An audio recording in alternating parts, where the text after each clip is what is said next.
Hello, hello, hello, and welcome to this YouTube channel. My name is Jameelah, and I am a master manifester. And I feel like you are too because you're watching content like this.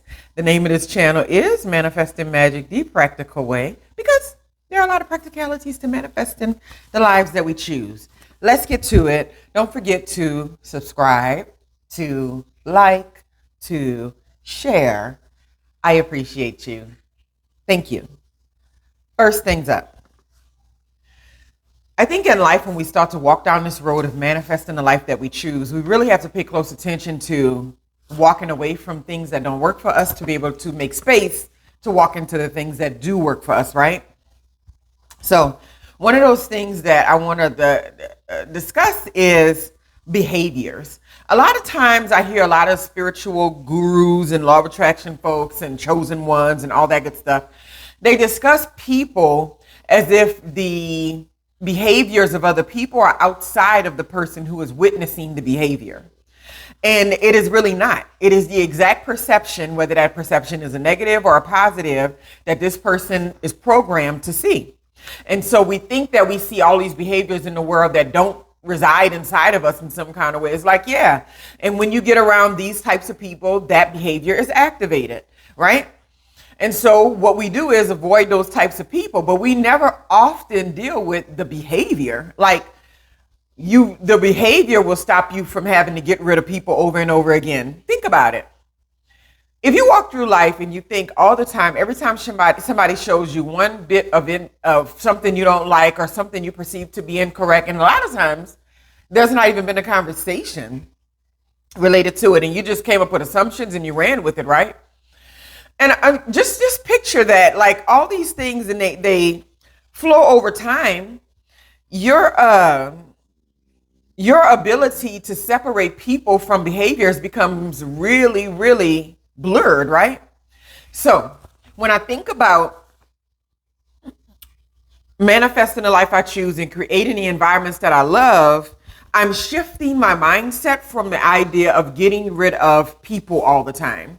Now, mind you, some people do dwindle and they do fall out of your life, or it does turn a little negative and you're just like, I don't feel like doing that right now. And that happens, and that's perfectly fine.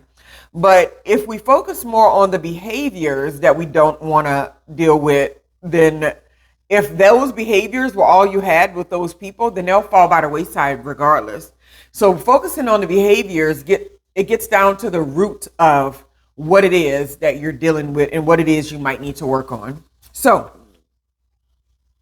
I just counted them. I got 6 things that we all need to walk away from in order to manifest the life we choose, in order to attract our tribe, in order to be the abundance and not have to chase abundance around, right? So, number 1, competition. So, you have different seasons in your life and you don't even know it's something that you deal with. This season in my life has been about relinquishing competitiveness.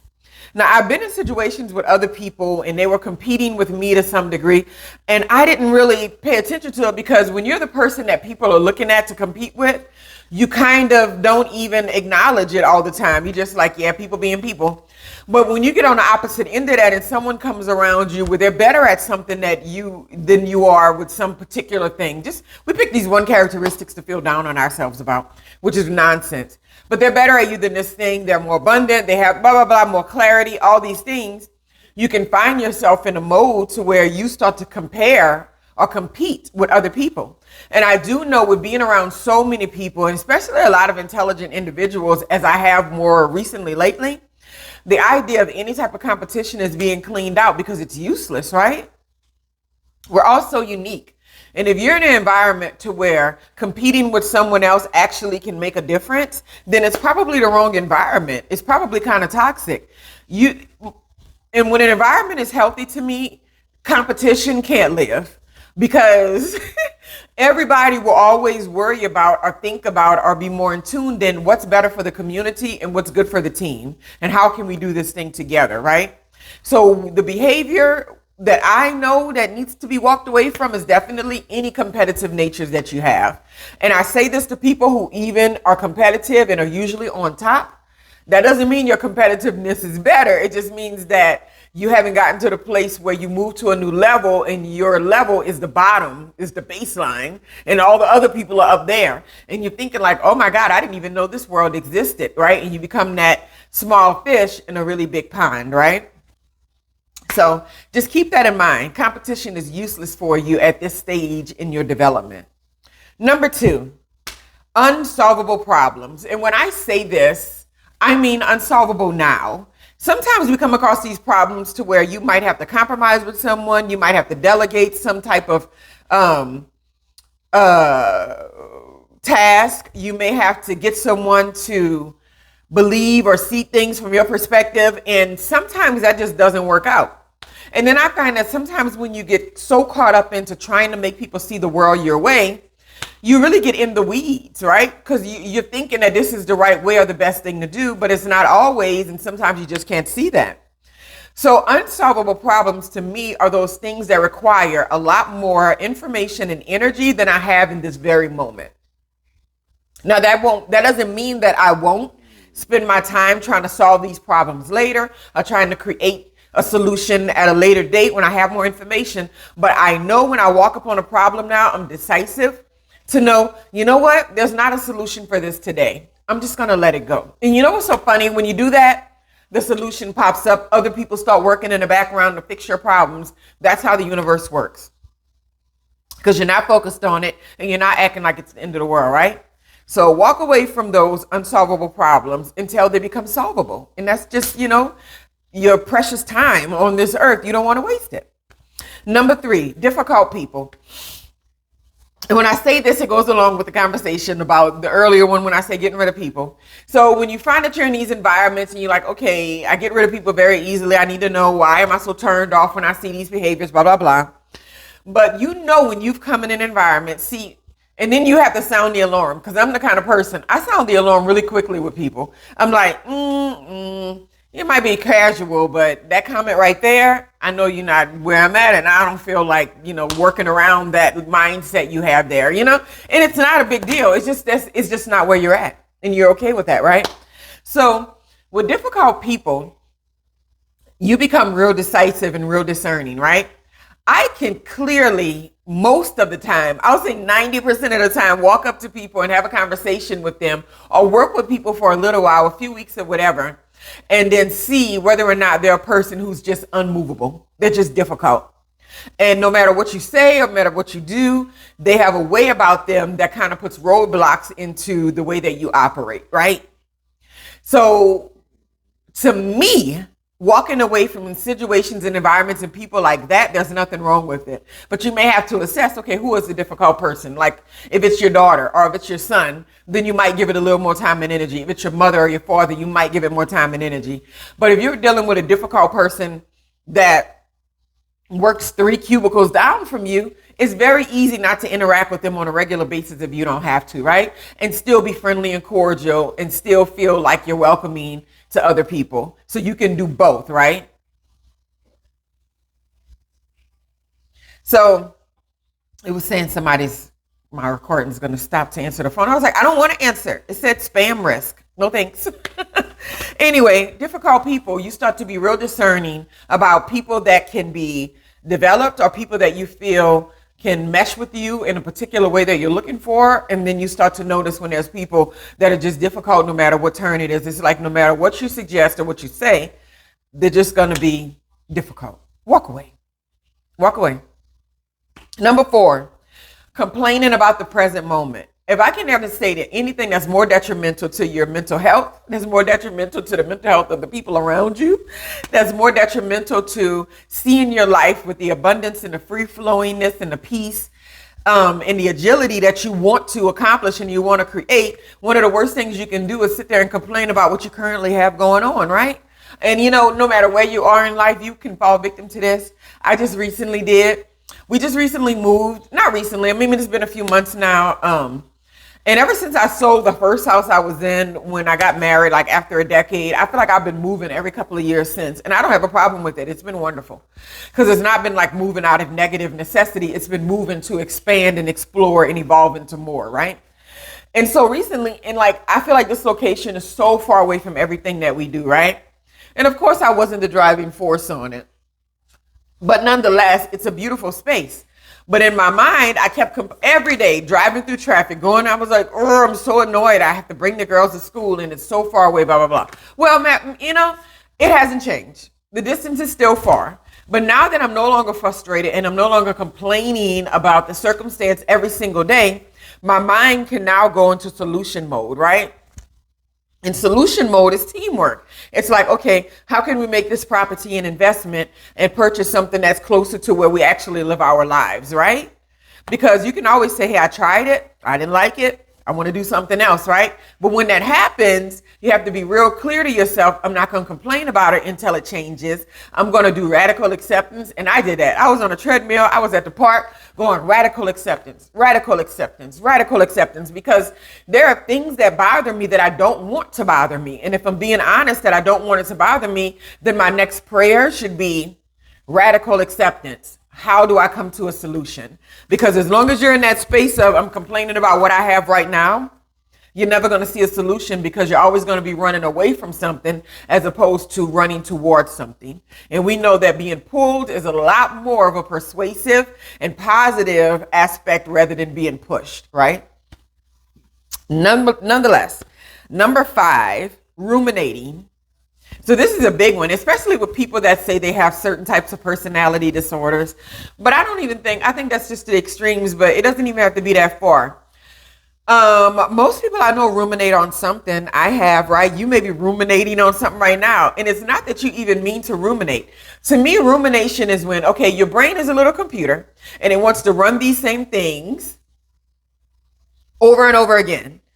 It's like it's running an operating system or a program over and over again. Because believe it or not, okay, that's how I know I'm raising my daughters right. My oldest just told me, you know what I think about computers? That they're just archaic versions of human beings. And I was like, yeah, they are.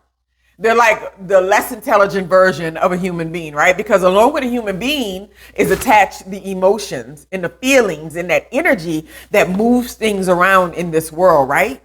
So ruminating is a little bit more than processing over and over again, like a computer does. Ruminating is when you couple that with the emotion and the feeling connected to it. So while you're thinking about this thing over and over again, it's impacting you and affecting you negatively because you keep running the worst case scenario, or the worst case scenario happened, or the negative feedback happened, or the negative feedback is about to happen. It didn't happen, but nonetheless, you're ruminating on it, and it makes everything so much worse because not only can you not get out of your head, you can't be present for anybody else too, because your emotions are tied to your thought process, because human beings are not computers. We're better than computers. We're way better than computers, right? And I'm a computer person, and I know this to be true. And I work around and have worked with a lot of computer folks who think, oh, computers are so smart. Not smarter than the people that make them. They're not. They're more efficient to pull off a task. They're not smarter. Intelligence is emotion and mental capacity and your spirit and your DNA. Computers don't have all that. Nonetheless, number 6, last thing, is feeling judged, right? Because sometimes, I don't know about you, but you may feel that too, because I know I felt it. Walking into an environment, a room or a space, and automatically just feeling judged.